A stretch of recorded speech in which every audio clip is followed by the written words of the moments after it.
Okay, so I finished those 2 envelopes and I stuck one of each of the die cuts because they were doubled, and I put them in here. So essentially my die cuts with the view stacks, the die cuts and the tag stack themselves are all in this notebook, and then pretty soon I'm going to make sheets for them to go in the binder.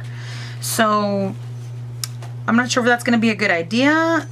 I think this is one that I access a lot more because I feel like it's more approachable. I don't know what it is about the binder still, but I do look through that and I will go through it, and I know I have a reference, or I know that I've done this. I know that I've separated the 2 sets, and that one is in my notebook and the other one will be in my binder. So in case I do need a second die cut, like the flowers or leaves or maybe another single colored banner, then I'll be able to look through the other binder and see what I have available to me there. So this was a lot of fun to make. It's a lot of fun to go through.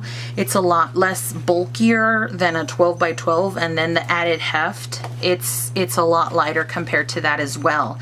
So even though this did kind of balloon up, what is it like?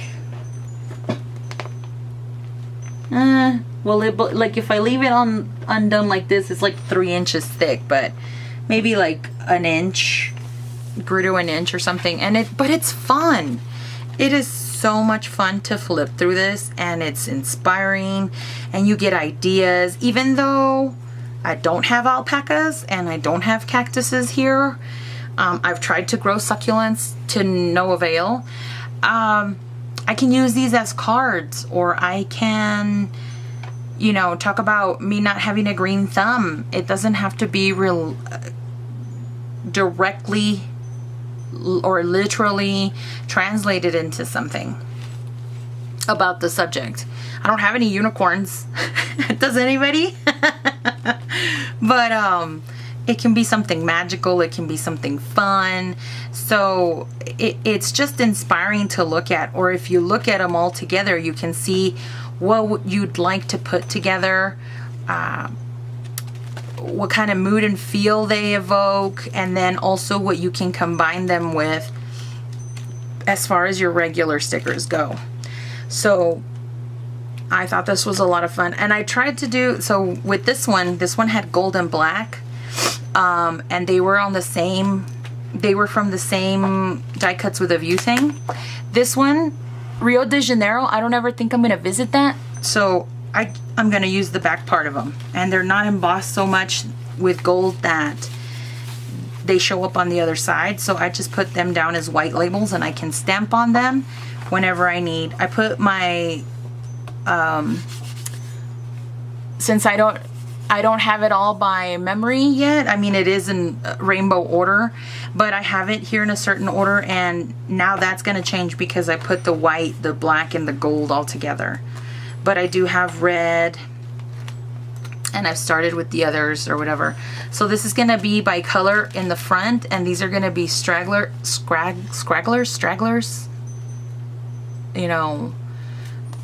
incomplete sticker sheet sets that I find. So those will be that. And now I'm gonna start with the one thing that I have a hold up is that I know I have winter, fall, spring, and Halloween stuff, and I know that I do scrapbook a lot of that. Maybe even school I might put into a separate binder. But then I have that's my one conundrum, is that I can't let my brain isn't letting me just make a quick decision about that, especially since I do have a drawer of die cuts and stickers and chipboard sets that are all separated by those holidays, and I do scrapbook those holidays still, and I know that I will for a few years because I have young kids.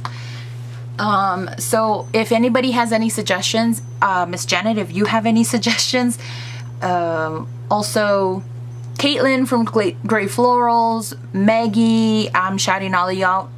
If anybody has suggestions, leave them down in the comments below to see if I can make up my decision about that. If not, I think I'm just going to bring in another binder, split it in 4, and then make a seasons binder or holidays that I do scrapbook, so that way I can access that whenever I am scrapbooking those holidays, which is probably going to be my answer.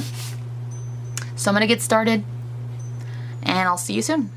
Well, I haven't made a decision based on the binder and the seasons yet. What I have been busy doing is not scrapbooking. And I've been doing a little bit of shopping. I think because I had been on a spending freeze for a couple of months. I was hoping to do it till the end of the year, but that didn't work out for me. Although I have learned a couple of things about myself, and I feel like everybody that's a seasoned scrapbooker realizes about themselves is that you end up figuring out that you don't have to spend all your scrapbooky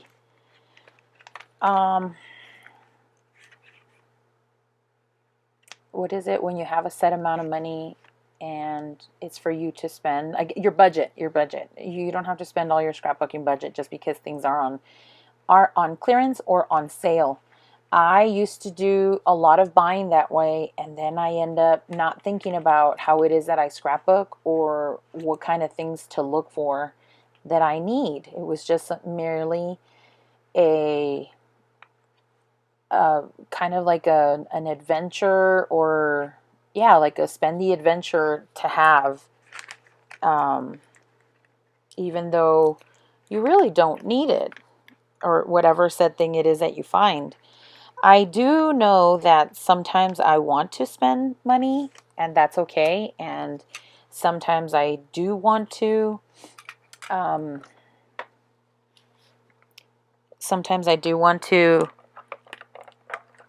just have some spending money so that it kind of reinvigorates or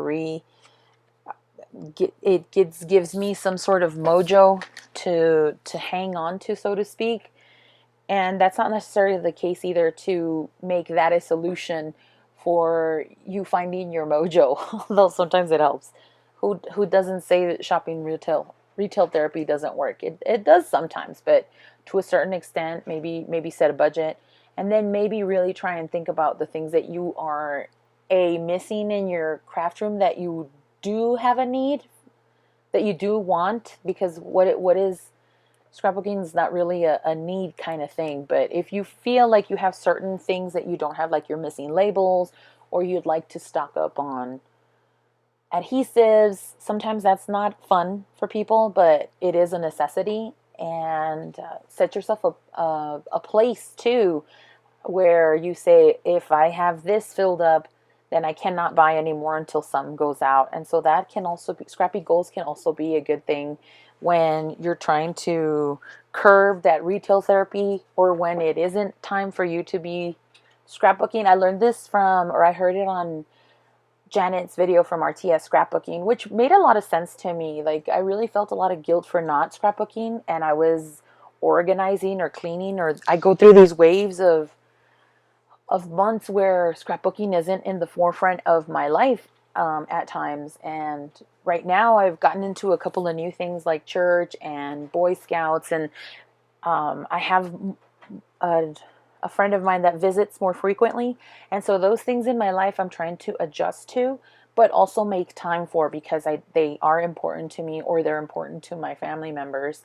And so I want to make sure that I have time to do those things. And so scrapbooking kind of goes to the wayside, but it is something that I do have an interest for. I've had it for a long time, and it's one of my hobbies that really hasn't gone away and that I haven't outgrown. And so to me, it's something that I want to do, but right now I'm kind of more organizing. I want to have a flow in my scrapbook room, and also in my productivity, which there's zero productivity right now. I'm standing this year at 68 layouts, which isn't a lot for some, or it's a lot for some too. But it's my own personal goal. I wanted to do 100 scrapbook layouts, and I only actively started keeping track last year. And last year I ended up with, oh dear, I'm trying to get the list because I have them 76 layouts, and that was on the 20th. I ended up stopping on the 25th of November, and right now I'm in, I think I might have did this wrong. Yes, I did, I think. I'm in November. I ended up with 68, so I'm behind. And I'm in mid-December, and I haven't started any scrapbooking layouts, and I hope to at least get to 76, which is a lot for the end of December, especially when there's been zero productivity. And I think one of the things that I'm going to have to let go of or not concentrate on so much is videos, or videos ending up being late, because I really do want to get this goal.